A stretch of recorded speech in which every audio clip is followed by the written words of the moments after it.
Glória a Deus, seja bem-vindo ao Tadel. E nós estamos com tanta alegria, semeando princípios baseados no livro do John Maxwell, sobre as 21 imprescindíveis qualidades de um líder. E a cada um desses Tadéis, como nós estamos retendo, crescendo. Acho tão lindo que eu fico acompanhando, né? O pastor ficou acompanhando na rede social. E alguns irmãos que compraram o livro, alguns irmãos que estão lendo também, estão acompanhando. Uau, isso é fome de Deus.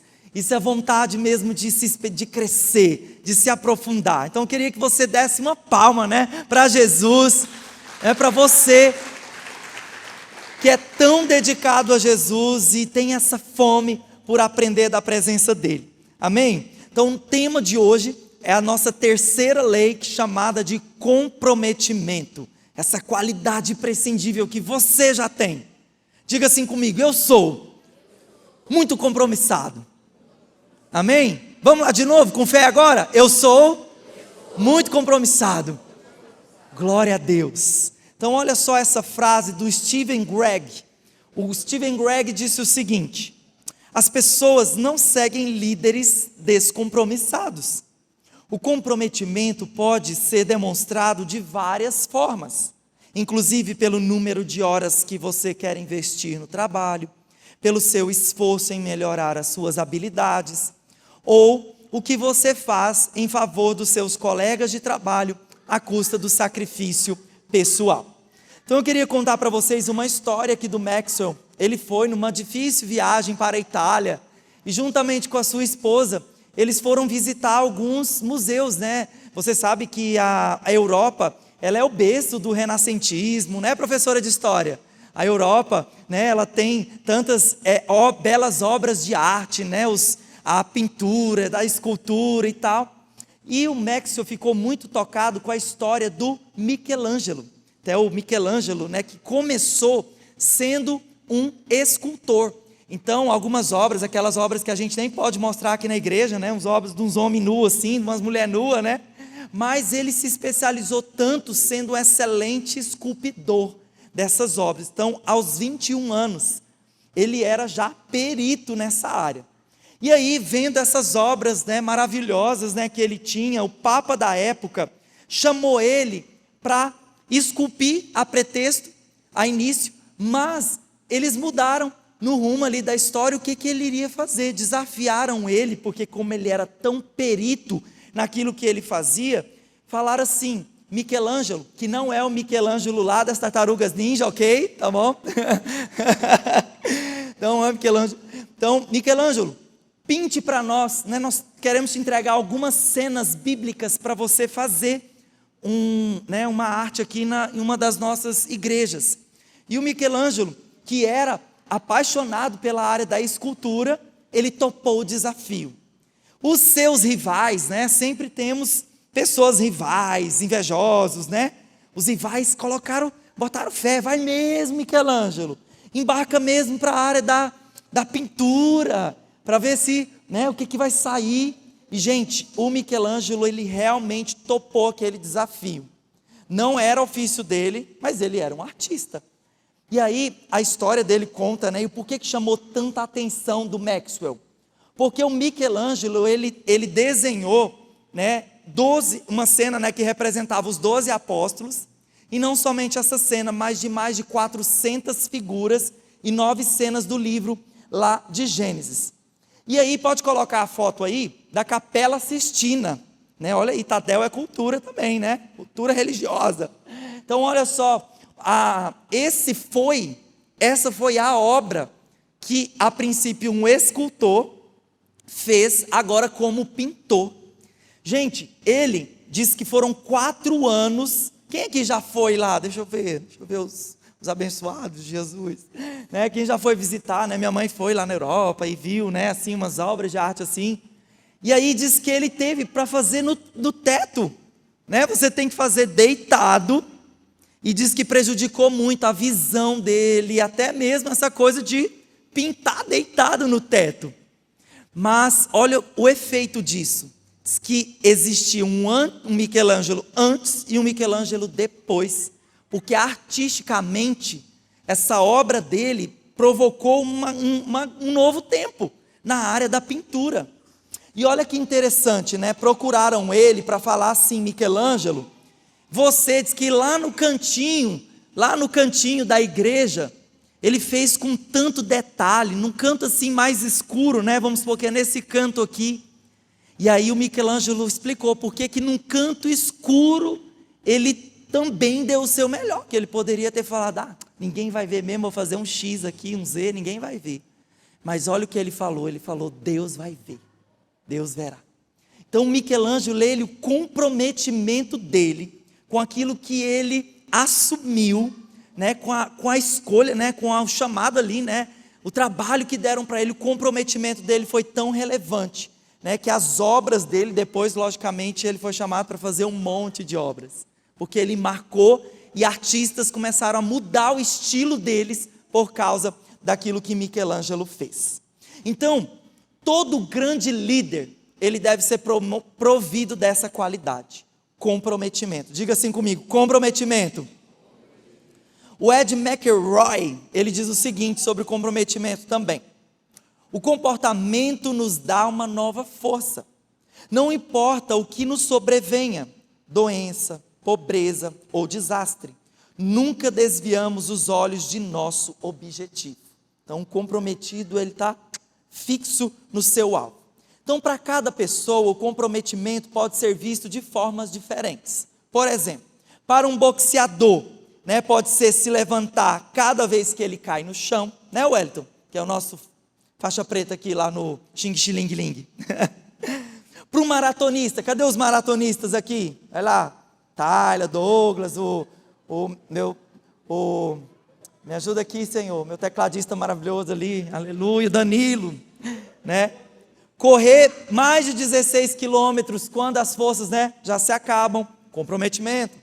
Para o soldado pode ser chegar num topo de um morro, né, mesmo sabendo que ele vai ver depois do topo de um morro. Para um missionário, comprometimento, abandonar toda, né, o seu próprio conforto para tornar a vida de outras pessoas melhor. E para o líder nós podemos dizer que é isso e mais e tudo mais. Então o verdadeiro compromisso, meu querido, ele inspira e ele atrai pessoas para nós.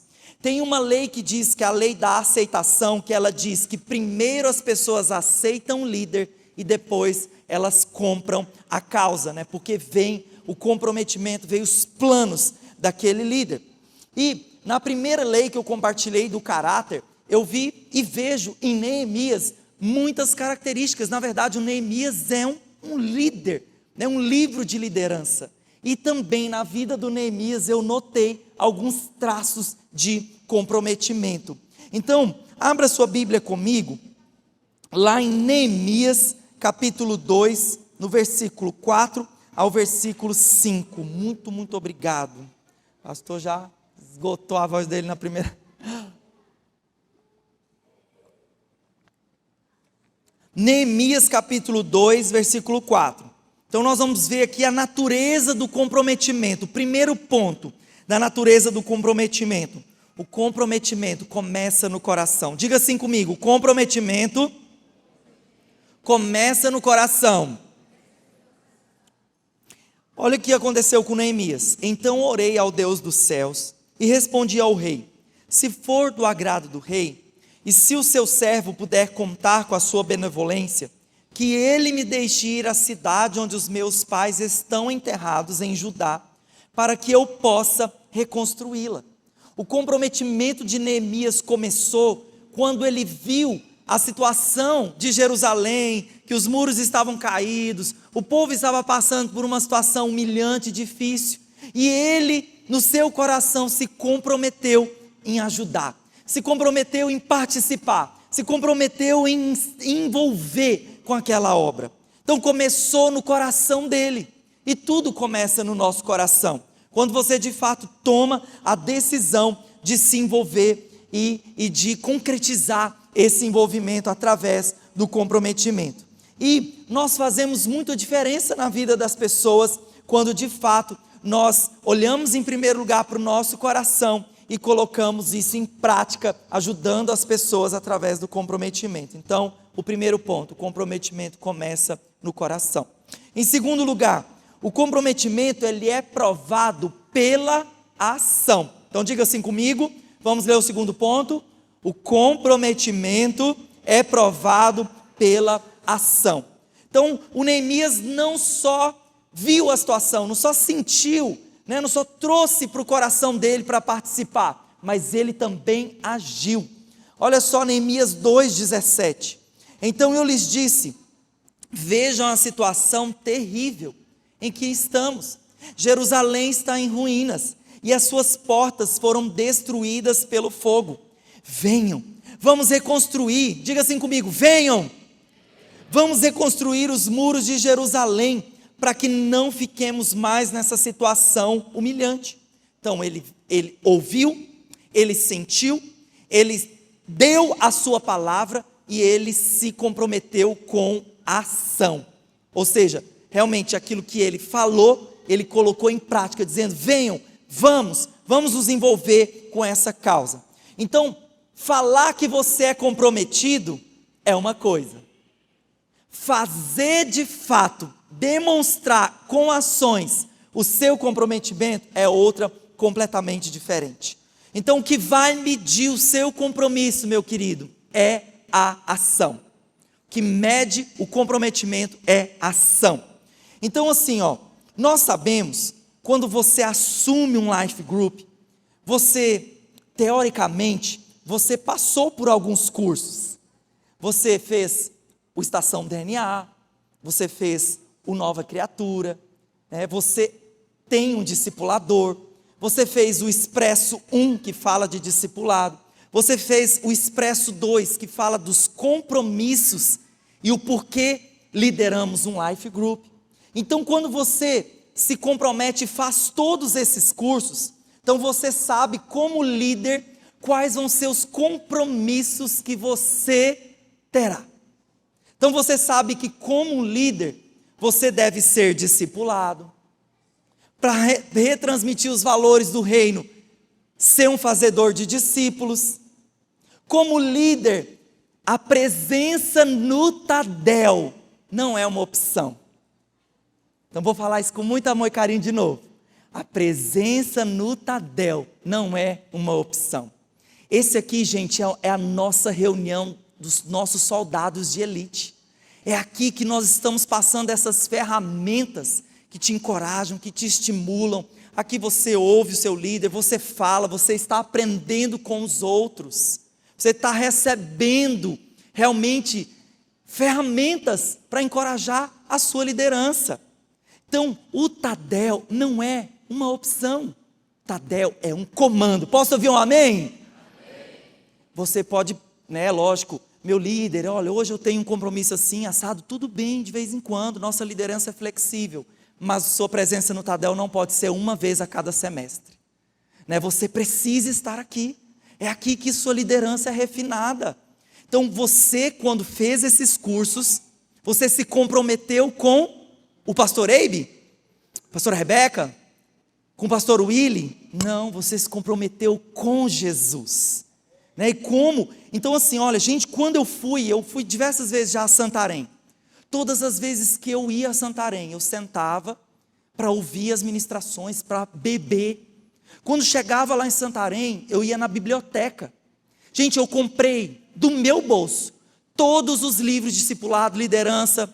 Essas histórias que eu estou contando aqui é de um livro que eu tenho, que chama Estratégias da Paz, que eu estou contando na celebração.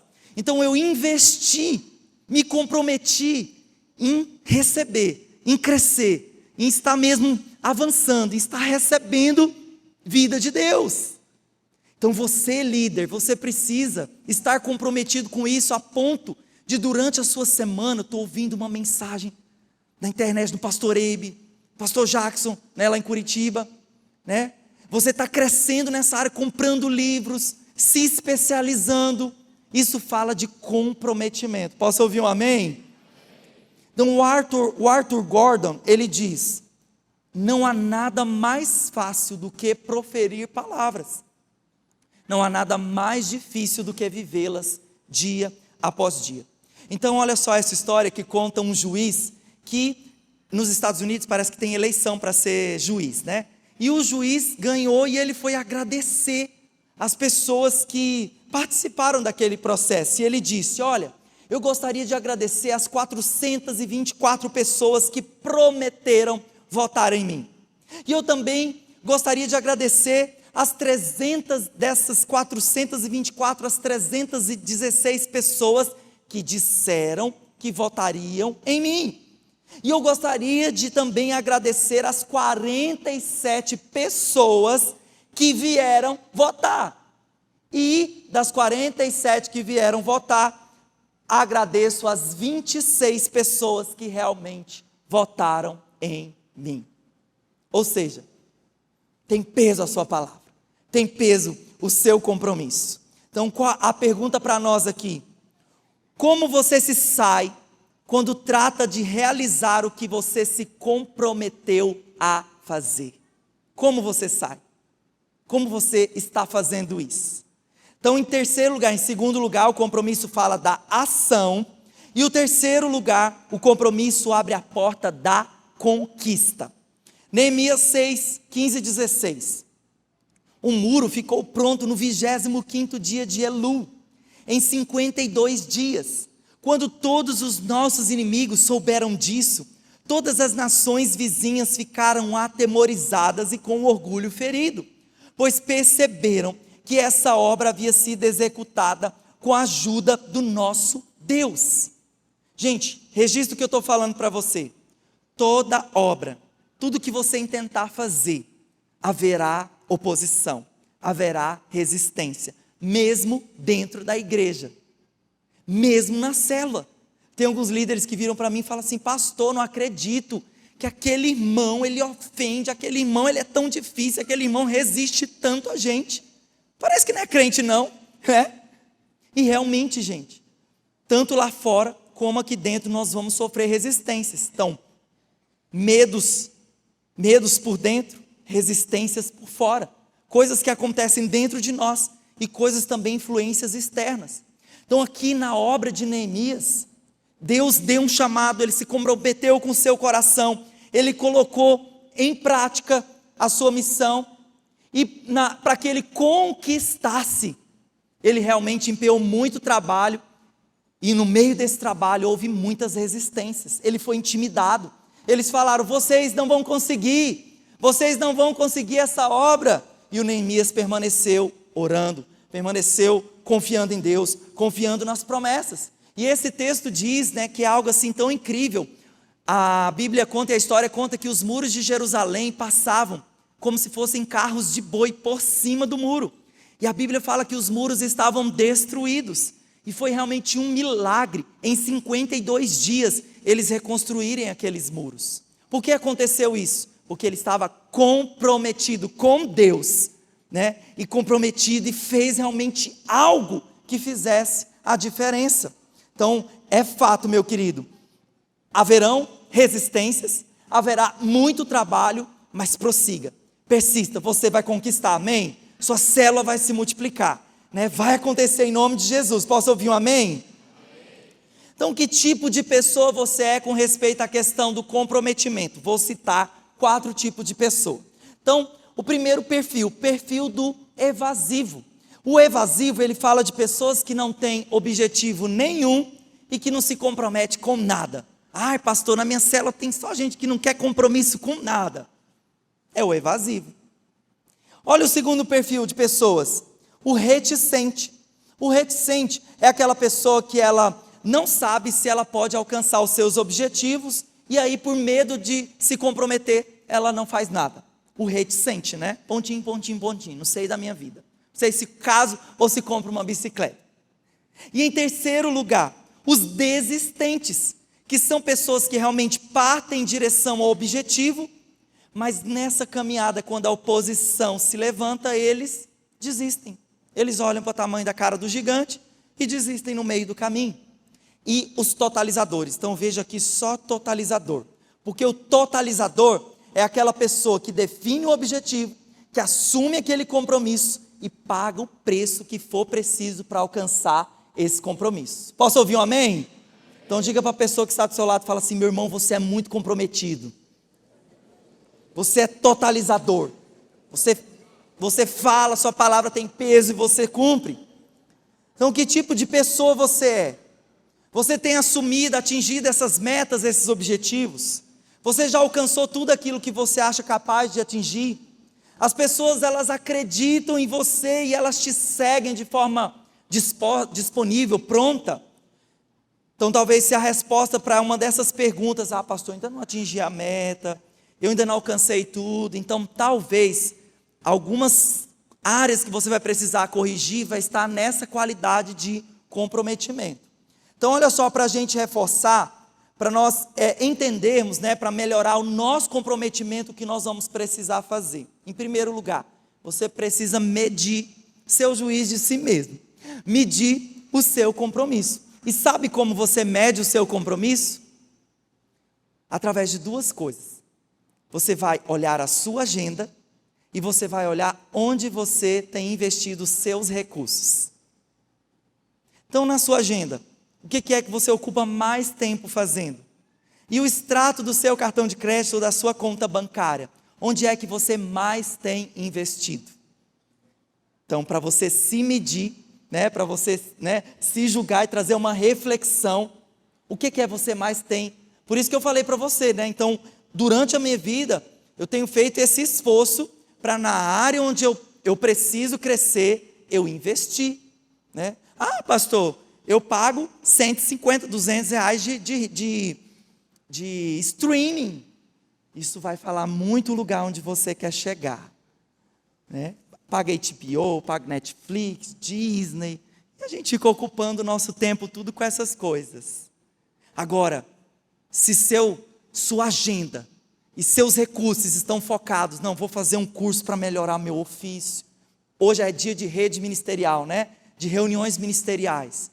Vou me aprofundar na área do louvor, vou fazer um curso, vou especializar. Tem tantos vídeos na internet, de graça, que podem nos ajudar na área, no ofício que eu estou fazendo. Então, onde você ocupa o seu tempo e os seus recursos, fala muito a respeito daquilo que verdadeiramente você está comprometido. Em segundo lugar, ele dá um conselho aqui de usar o método do Thomas Edison. Diz que o Thomas Edison, que era cheio de ideias, ele fazia o seguinte: ele pensava, rascunhava uma ideia na cabeça dele, e ele ia para a imprensa local, e ele ia contar: tal dia 15 de fevereiro, eu vou mostrar para vocês uma obra revolucionária, vou mostrar para vocês a lâmpada, que eu criei. Diz que ele foi o autor da lâmpada, e ele se comprometia, mesmo sem antes ter feito aquilo, mas aquilo estimulava ele, para que no dia 15 ele mostrasse a sua obra. Então a pergunta que eu tenho para você, e o alvo que você pode ter e mostrar para a sua célula: irmãos, nós vamos nos multiplicar no Casa de Paz, no mês de maio, nós vamos nos multiplicar, e está escrito lá na tua célula, está fixado lá no seu grupo do WhatsApp da tua célula, todos sabem o compromisso que você tem e que a célula, o grupo de pescadores tem com Jesus. Nós vamos nos multiplicar no Casa de Paz. Posso ouvir um amém? Glória a Deus, multiplicamos tantas células, Rogério multiplicou. Qual foi a outra célula que multiplicou o ano passado no Casa de Paz, O Eduardo multiplicou, Eduardo, no Casa de Paz, com o William, vocês fizeram em junho, Foi, glória a Deus. Dá um glória a Deus aí, irmão. E outra pergunta que nós precisamos fazer é: pelo que eu estou disposto a morrer? Pelo que você está disposto assim a não medir esforços para alcançar os seus objetivos? E aí conta-se a história de dois animais, e observadores ali, que estavam, de dois animais que contribuíam com a alimentação, com a refeição diária, o porco e a galinha. A galinha, eles falaram assim: olha, dos animais aqui nós queremos saber quem vai participar, quem vai se comprometer com as próximas refeições. E a galinha, ela falou: eu vou dar somente o meu ovo. E aí constataram os observadores que a galinha, ela estava envolvida no processo. Já o porco falou: eu vou dar o meu bacon. E o porco, para dar o bacon dele, o que aconteceu? O porco teve que morrer. E constataram que o porco estava literalmente comprometido com o processo. Então diga para a pessoa que está do seu lado: irmão, não seja crente galinha, seja crente porco.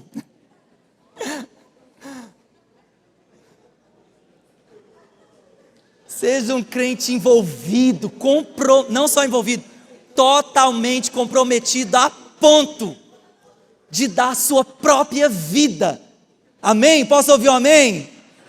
Então glória a Deus. Então você veja se através dessas ações são coerentes com seus ideais. Glória a Deus por isso.